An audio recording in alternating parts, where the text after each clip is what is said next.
Guys, we're on Scottish Junior League football grounds, former grounds, as I explained previously, because they're all now in the main system, and we're on the countdown 6-1. Number 6, and it's a name you will have heard if you watch final score when it's Scottish Cup days, the Senior Cup where the Premiership teams playing things. Auchinleck Talbot. They've got a smashing ground in Ayrshire. It's got a large stand, very partisan but very friendly support.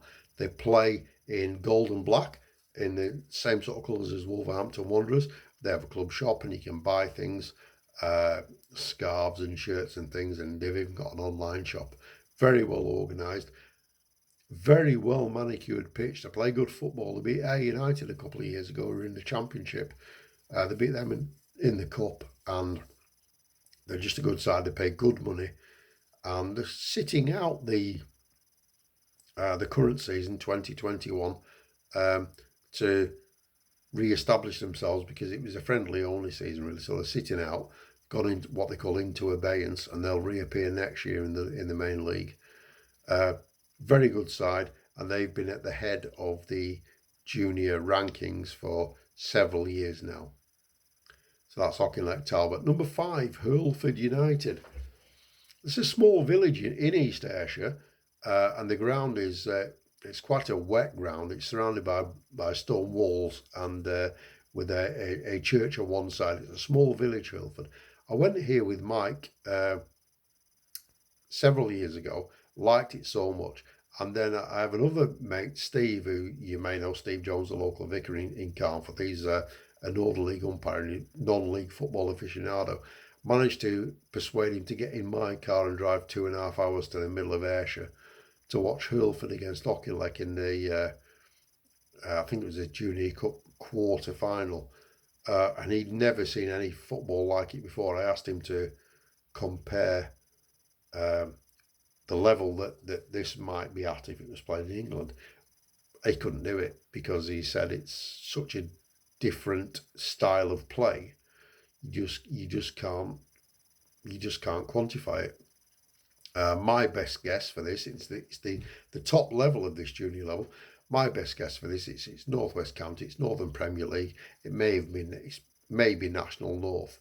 It's that good a standard, but because of the setup in Scotland, this level of non-league football often pays more than, say, Scottish League One, which is a third tier. So players often go to play in this grade rather than in Scottish League One. So there's very much a mix-up of styles and also levels there, because you can get more money playing at a perceived lower grade.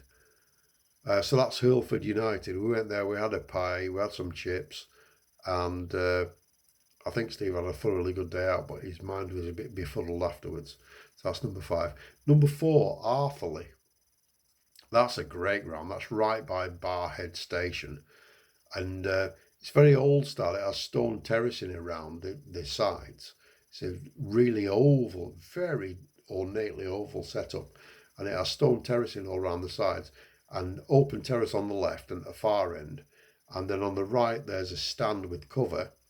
But at the end where you enter, it's just open step terracing. You actually enter behind the goal at one end, and you have to walk down past the refreshment tents and stuff, and you can watch from behind the goal. Brilliant setting, really old style. Seen a couple of games there. It's great. That's Arthurlie, number 4.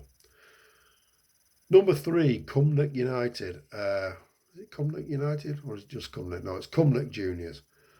So Cumnock is near Auchinleck, and when they play each other, the police are out in force. They have to have horses. Horses have been on the pitch at half time. Police horses separate fans.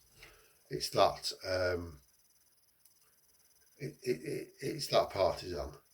It's quite difficult. So we went there for a game. Cumnock were playing Petershill, who were a good side back then. And a friend of mine, Liam Finnegan, plays for Petershill. He was looking to impress, and he committed 4 or 5 of the most egregious tackles I've ever seen, really big fouls. And after he'd done the third one, he got a yellow card. And then on his fourth one, he got a finger wagging at him. Excuse me. And then his fifth one, he got sent off. And the setup at Cumnock is amazing because the players get changed in the pavilion. And the only access to the pavilion is up some wooden steps. And it's got barbed wire fencing all around the outside and like a tunnel. And you walk up these wooden steps, step up, and everyone waits till you get into the tunnel. And then as soon as you get in the tunnel and walk up the wooden steps, all the home fans start pelting you with stones and things that can't get through to you because it's got a plastic cover on it. So that's what happened to Finnegan, and that's what happens to the referee after the game. So it's an amazing thing. Superb place, Cumnock. Really friendly. Again, really partisan. Would you want to be there when it goes dark? No, you wouldn't. That's Cumnock, number 3. Number 2, getting to the end here, Bonnyrigg Rose. So Bonnyrigg Rose Athletic outside Edinburgh, and they're a good team. You may have heard of them in the Scottish Senior Cup with Rangers, Celtic, etc. We went there for a quarter-final of the Scottish Junior Cup. We arrived in Atta Park half a mile away from the ground because of the crowds. We didn't realise it was going to be such a big crowd. There's 1,500 people there for a non-league cup quarter-final. We got to ground and we had no colours. You just don't wear colours. So the home team was red and white and the away team was Auchinleck, that was gold and black. So we just had blue and green on, and that were it. And as we approached the ground, they had a full marching band, pipe band players and all sorts playing. It was a wonderful experience. That's one of my very best days out. Can't remember who won, not important. Brilliant day out, 3 hours each way. Fantastic. So that's number 2. Number 1, the best place I've ever been, Linlithgow Rose. So just outside Edinburgh, round the corner from the Palace. A beautifully cared for, really nice manicured ground. Stands on most sides. Really nice, really friendly people. That was great. So we got there, and Mike had his sandwich or whatever, and I said, well, I'm just going to nip and have a look at the lake and the palace, and then I'm going to go at the chippy. So I went to the chippy, and I thought, well, I'll just have like a jumbo sausage and chips. And on the menu, I couldn't find it at all. It had pies and puddings and chips and everything, and it had battered sausage.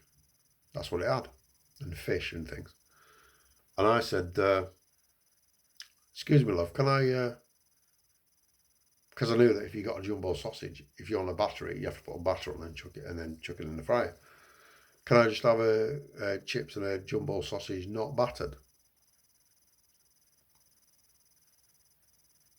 No.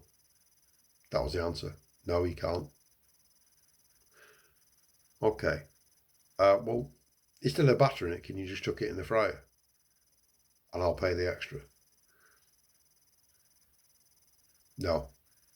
No, you have to have a battered sausage. Right, okay.